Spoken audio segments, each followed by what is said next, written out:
રાજકોટમાં અત્યારે અમિત શાહ પહોંચ્યા છે અને ત્યાંના લોકોને આપણે પૂછીએ કે તેને ડિસ્ટ્રિક્ટ બેંકનું શું છે, તેની ફાયદા શું મળે છે, ધિરાણ કઈ રીતનું છે, તે બધું આપણે જાણીએ. કાકા, તમને ડિસ્ટ્રિક્ટ બેંકથી ધિરાણનો ને એનો શું ફાયદો છે?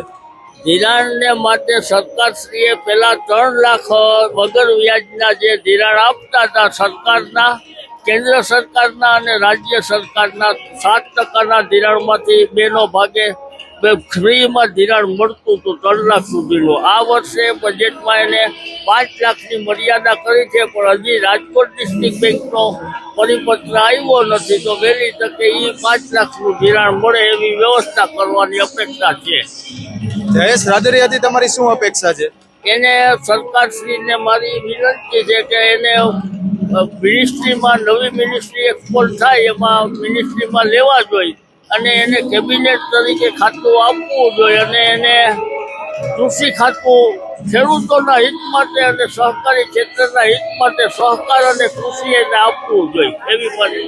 કાકા, તમે અત્યારે અમિત શાહ જે કાર્યક્રમમાં આવેલા છો, ત્યાંની તમને શું અપેક્ષા છે? તમે શું જાણવા આવ્યો છે, શેની તમે અપેક્ષા કરો છો?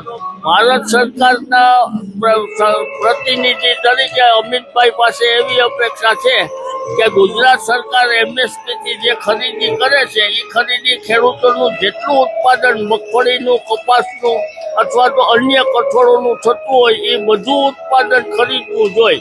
અત્યારે ક્યાંક 20 ટન મેટ્રિક ટન સુધીનું ખરીદે છે અને ક્યાંક 5 ટન ખરીદે છે. એમ નહીં, પણ અનલિમિટેડ જેટલું એનું ખેડૂતનું ઉત્પાદન થયું હોય એ ખરીદવું જોઈએ એવી અપેક્ષા છે ખેડૂતો વતી અને ખેડૂતો મારા વિચારો પણ એવા છે.